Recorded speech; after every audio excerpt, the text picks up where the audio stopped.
Bonjour à tous, je vous fais un petit vidéo comme promis là, par rapport à l'examen de laboratoire qui a été fait. Je pensais là, vous faire une vidéo avec ma face, puis finalement, oubliez ça, là, ça résulte encore de mes compétences en informatique. Mon application ne marche plus, je ne sais pas qu'est-ce qui se passe encore une fois, mais c'est pas grave, tant mieux si vous ne me voyez pas. Donc, je vous fais un petit résumé, là, vite, vite, grossièrement, là, des petites choses que j'aimerais que vous améliorez dans votre pratique, autant là, dans vos prochains laboratoires que dans vos stages et dans votre pratique infirmière. Tout d'abord, par rapport à la sepsie, ce que j'ai remarqué là, beaucoup, c'est qu'il y avait des gens qui portaient des bijoux, des bagues, des bracelets. J'avais des gens qui avaient les ongles plus longs un petit peu, des gens avec des ongles avec du vernis. Il ne faut pas oublier que la sepsie est très, très, très importante, hein. C'est le véhicule commun, là, nos mains et toutes ces choses-là. Pour les virus, les bactéries et tout. Donc, on ne veut pas contaminer nos autres patients, puis on ne veut pas s'auto-contaminer nous-mêmes non plus là, en ramenant des choses à la maison. Fait que faites attention à ces choses-là.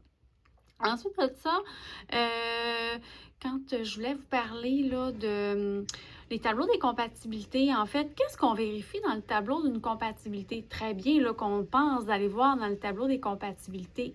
Mais n'oubliez pas que qu'est-ce qu'on doit vérifier, c'est pas le diluant ni qu'est-ce que je vais utiliser là, pour reconstituer mon médicament. C'est mon soluté qui perfuse actuellement. Si par exemple, on se rappelle dans l'examen, on avait un dextrose 5 NS qui perfusait, mais c'est avec ça que je vais aller faire une compatibilité. Est-ce que mon médicament est compatible avec mon soluté actuel? Parce que tout ce qui se retrouve, excusez si ça bouge, là, tout ce qui se retrouve ici, mon diluant et tout ça, on le sait que c'est compatible. C'est déjà dans le tableau fait par le pharmacien. Mais par contre, est-ce que mon ampicilline ici est compatible avec mon soluté en cours? Ça, on ne le sait pas.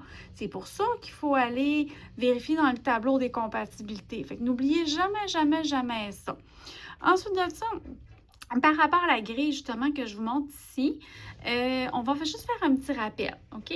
Fait que, par exemple, j'ai pris l'ampicilline. Si je dois administrer 1000 mg d'ampicilline, ben qu'est-ce que je vais utiliser pour diluer? C'est-à-dire, le diluant, c'est pour reconstituer mon médicament. Donc, j'ai de la poudre dans ma petite fiole et je vais venir mettre de l'eau stérile, OK? 7,4 ml d'eau stérile. Ça a été super bien réussi. Le format qu'on me suggère d'utiliser ici, c'est un format de 50. Donc, on va utiliser une seringue de 50 ml parce qu'on veut l'administrer, par exemple, avec un pouce seringue. Fait que là, une fois que mon 7,4 ml d'eau stérile est ajouté dans ma petite fiole de poudre d'ampicilline, je brasse le tout. Une fois que c'est bien dilué, reconstitué, bien là, ce médicament-là, il y a une concentration une fois qu'il est reconstitué. Il y a une concentration de 125 mg par millilitre. Donc, on arrive ici. J'ai 125 mg pour 1 millilitre, mais moi, je vais administrer 1000 mg. Donc, je vais venir faire mon produit croisé. 1000 mg fois 1 divisé par 125 qui me donne X, donc 8 millilitres. Donc, ce qui fait que je vais prélever 8 millilitres de médicaments. Et en plus, on est chanceux, cet écrit-là. Une fois que c'est prélevé, bien là, mon 8 millilitres là, de médicaments, c'est bien trop concentré. Si je donne ça à mon patient, écoutez, je détruis les veines complètement, là. Alors, qu'est-ce qu'on va venir faire? On va venir ajouter un diluant. Donc, je vais diluer mon médicament qui est bien trop fort, bien trop concentré. Comment je vais le diluer? Bien, ici, ça le dit, je vais prendre 22 millilitres de NS, de NaCl. Donc, dans mon 8 millilitres, je vais ajouter 22 millilitres.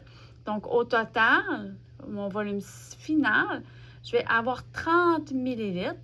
Et ensuite de ça, je viens lire que je vais administrer en 30 minutes. OK.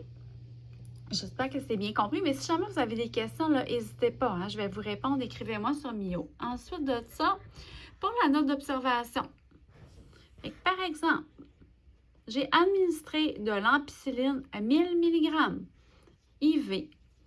Je l'ai reconstitué avec 7,4 ml d'eau stérile et ensuite dilué avec 22 ml de NS. Je l'ai administré, là j'ai fait une faute, par pouce seringue en 30 minutes via un NaCl 0,9 compatible. Donc, c'est quoi ça, mon NaCl 0,9 compatible? C'est mon soluté qui perfuse actuellement sur mon patient.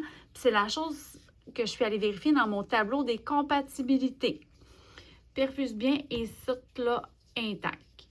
Donc, c'est ça que j'avais à vous dire. C'était pas grand-chose. Puis, en fait, là, les éléments que je retrouve ici dans ma note d'information, c'est à peu près les mêmes que je vais venir retrouver sur l'étiquette là, que je vais coller sur ma seringue de mon patient. La seule différence, c'est que je vais ajouter le nom de mon patient, son numéro de dossier, ainsi que sa date de naissance, puis l'heure et la date à laquelle je l'ai préparé.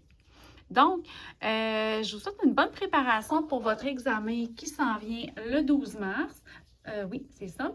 Puis d'ici là, si jamais vous voulez voir votre examen, votre dernier examen, n'hésitez pas, venez me voir, contactez-moi, puis on va prendre une entente. Je vous souhaite une belle semaine de relâche aussi. Profitez-en pour vous reposer. Je pense que vous en avez besoin.